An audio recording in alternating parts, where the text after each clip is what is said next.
வணக்கம். இது people English series. இந்த வீடியோல நாம வித் என்ற ப்ரெபோசிஷன் பத்தியும் வித் விச்ங்கிற ஃப்ரேஸ் எப்படி யூஸ் பண்ணணும் அப்படின்றத பத்தியும் தெரிஞ்சுக்க போறோம். ஒரு வியூவர் வித் பத்தி கேட்டிருந்தாங்க, வித் என்ற ப்ரெபோசிஷன் எப்படி யூஸ் பண்றதுன்னு கேட்டிருந்தாங்க. அதே மாதிரி இன்னொரு வியூவர் வித் விச்ங்கிற ஃப்ரேஸை பத்தி சொல்லுங்கன்னு சொல்லியிருந்தாரு. ஸோ இது ரெண்டுத்துக்குமான ஆன்சர் தான் இந்த வீடியோ. ஸோ இந்த வித்ன்ற ப்ரெபோசிஷனை நம்ம 5 விதமா யூஸ் பண்ணுவோம். ஆனா கூட தமிழ்ல இதோட அர்த்தம் அப்படின்னு பார்த்தா இதை வச்சு அதை வச்சு இதனோட அதனோட இவங்களோட அவங்களோட இந்த சவுண்ட்ல தான் நாம இந்த வித்தை இங்கிலீஷ்ல யூஸ் பண்ணுவோம். ஃபர்ஸ்ட் டைப் பாருங்களேன், அக்கம்பனியிங், இவங்களோட அவங்களோட இதோட அதோட இந்த சவுண்ட்ல நம்ம வித்தை யூஸ் பண்ணுவோம். இப்போ ஒரு பொண்ணு அவ ஃப்ரெண்டோட வந்தா அப்படின்னு சொல்றதுக்கு, ஃப்ரெண்டோட அப்படிங்கிறப்போ with her friend.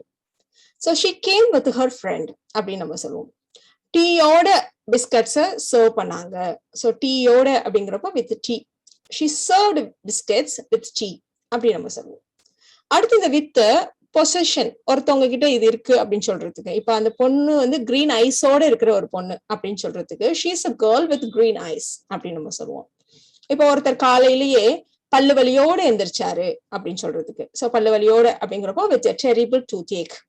He woke up with a terrible toothache அப்படின்னு நம்ம சொல்லுவோம்.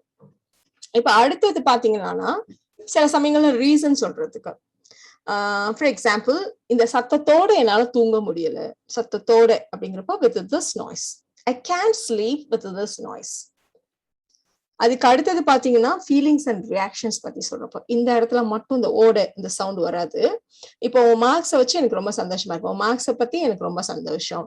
அதே மாதிரி இந்த பையன் பிஹேவ் பண்ண விதத்துல அவர் கோவமா இருக்காரு, இந்த மாதிரி சொல்றதுக்கு. So I am happy with your marks. He is angry with the way the little boy behaves. So இந்த மாதிரிலாம் நம்ம வித்தை யூஸ் பண்ணுவோம். அடுத்தது இதே வித்தை நம்ம யூசிங் இந்த அர்த்தத்துல கூட யூஸ் பண்ணுவோம். இப்ப இந்த பெண்ணை வச்சு நான் எழுதுறேன், மில்லட் ஃப்ளோரை வச்சு நான் ஒரு கேக் பண்ணேன், என்னோட பாக்கெட் மணியை வச்சு நான் இதை வாங்கினேன், இந்த மாதிரிலாம் சொல்றதுக்கு. ஸோ அதை வச்சு அப்படின்னு சொல்றதுக்கு. So I write with my pen. I made a cake with millet flour. I bought this with my pocket money. So இந்த மாதிரிலாம் தான் நம்ம வித்தை யூஸ் பண்ணுவோம். சோ நீங்க தமிழ்ல அப்படியே இதை வச்சு அதை வச்சு இதோட அதோட இவங்களோட அவங்களோட இந்த சத்தத்துல நம்ம இந்த சத்தத்துக்கெல்லாம் நம்ம வித் ப்ரிபோசிஷனை அப்படியே இங்கிலீஷ்ல யூஸ் பண்ணிக்க வேண்டியதுதான். இப்போ நாம இந்த வித் விச்ங்கிற ஃப்ரேஸை எப்படி யூஸ் பண்றது அப்படின்னு நம்ம பார்க்கலாம். பொதுவா இந்த வித் விச்ங்கிற ஃப்ரேஸை நம்ம எங்க யூஸ் பண்ணுவோம் அப்படின்னா ரிடண்டன்சியை அவாய்ட் பண்றதுக்கு. ரிடண்டன்சினா ரிப்பீட்டடா ஒரு நவுன் வந்துச்சுன்னா அந்த நவுனு இந்த வித் விச் அதை வச்சு நம்ம ரீப்ளேஸ் பண்ணுவோம். எந்த இடத்துல அப்படின்னா, இப்போ ஒரு எக்ஸாம்பிள் எடுத்துப்போம். நான் ரீசெண்டா ஒரு ஏர் ஃப்ரையர் வாங்கினேன். அந்த ஏர் ஃப்ரையரை யூஸ் பண்ணி எண்ணெய் இல்லாம நிறைய ஸ்நாக்ஸ் செய்யலாம். ஸோ இதை நம்ம எப்படி சொல்லுவோம் ஜென்ரலா? I bought this air fryer recently. we can make many snacks with this air fryer. நம்ம இப்ப சொன்னோம் இல்லையா, இதை வச்சு அதை வச்சு இந்த அர்த்தத்துல வித்தை யூஸ் பண்ணலான்ட்டு. ஸோ இதை வச்சு அப்படின்னு சொல்றதுக்கு, இந்த ஏர் ஃப்ரையரை வச்சு அப்படின்னு சொல்றதுக்கு வித் திஸ் ஏர் ஃப்ரையர் அப்படின்னு நம்ம போட்டிருக்கோம்.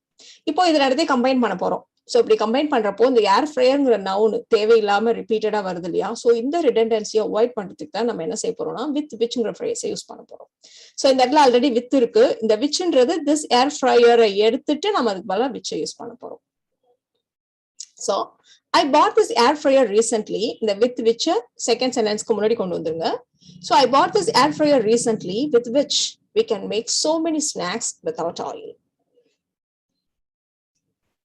இதே மாதிரியான இன்னொரு எக்ஸாம்பிள் தான் இதுவும். இது ஒரு ஆப். இந்த ஆப்பை வச்சு நாம நிறைய பணம் சம்பாதிக்கலாம். ஸோ இதுதான் நம்ம சொல்ல போறோம். So this is an app. You can earn money with this app. இதுல இந்த வித் திஸ் ஆப்னு இருக்கு. திஸ் ஆப்ன்றது நம்ம ரிப்பீட்டடா வந்திருக்கு இல்லையா? ஸோ அதனால இதை நம்ம வித் விச்னு வச்சு நடுவில் கொண்டு வந்துருங்க. So this is an app with which you can earn money. எங்க அப்பா அவருடைய காலேஜ் எக்ஸாமை இந்த பேனாவை வச்சு, இந்த பேனாவை பயன்படுத்தி தான் எழுதினாரு. அந்த பேனாவை எனக்கு கொடுத்தாரு. ஸோ இதுதான் நம்ம சொல்ல போறோம். So my dad gave me this pen. He wrote his college final exam with this pen. So இந்த this pen இதை எடுத்துட்டு இந்த redundant noun எடுத்துட்டு நம்ம with which போட போறோம். அதை நடுவில் கொண்டு வர போறோம். So my dad gave me the pen with which he wrote his college final exam. இப்ப நம்ம சொல்றப்ப இதை வச்சு அதை வச்சு அந்த யூசிங் அந்த அர்த்தத்துல இல்ல, இதோட அதோட அந்த அர்த்தத்துல நம்ம வித்தை யூஸ் பண்ணுவோம் இல்லையா? சோ அந்த மாதிரியான ஒரு எக்ஸாம்பிள். என்னுடைய பிரதர்ஸ் கொஞ்சம் கூட ஒத்து வராத ஒரு யோசனையை நான் சொன்னேன். சோ நான் ஒரு யோசனை சொன்னேன், அதோட என்னுடைய பிரதர்ஸ் வந்து உடன்படல அப்படின்னு நம்ம சொல்ல போறோம். So I told an idea. My brothers totally disagree with my idea. So இந்த இடத்துல my ஐடியாவை எடுத்துட்டு தான் நாம whichன்னு போட போறோம். So with which. So I told an idea with which my brothers totally disagree. இப்போ நம்ம சில questions பார்க்க போறோம். So interrogative sentences. இதுல எப்படி with which யூஸ் பண்றது அப்படின்னு பார்க்க போறோம். So பொதுவா வந்து questionsல எதனுடன் அந்த மாதிரி சொல்றதுக்கு எதனுடன் எதோடு இந்த ரெண்டு வார்த்தைகளுக்கு நம்ம வந்து வித் விச் அப்படின்னு நம்ம கொஸ்டினை ஸ்டார்ட் பண்ணுவோம். சோ இப்ப இந்தியா எந்த நாடுகளுடன் எல்லையை பகிர்ந்து கொள்கிறது? சோ எந்த நாடு அப்படின்னா விச் நம்ம ஸ்டார்ட் பண்ணுவோம். எந்த நாடுகளுடன் எதனுடன் அப்படின்னு கேட்கறதுனால வித் விச் அப்படின்னு நம்ம ஸ்டார்ட் பண்ண போறோம். So with which countries does India share border? அதே மாதிரி எந்த விளையாட்டோடு, சோ எந்த விளையாட்டுனா விச் ஸ்போர்ட், எந்த விளையாட்டோடு அப்படிங்கிறப்ப வித் விச் ஸ்போர்ட்? Durant கோப்பை தொடர்புடையது. So with which sport is the Durant Cup associated? So இந்த வீடியோல நாம with இந்த preposition பத்தியும் with whichங்கிற phrase எப்படி யூஸ் பண்றது பத்தியும் தெரிஞ்சுக்கிட்டோம். So இந்த வீடியோ உங்களுக்கு யூஸ்ஃபுல்லா இருக்கும்னு நினைக்கிறேன். Thank you so much.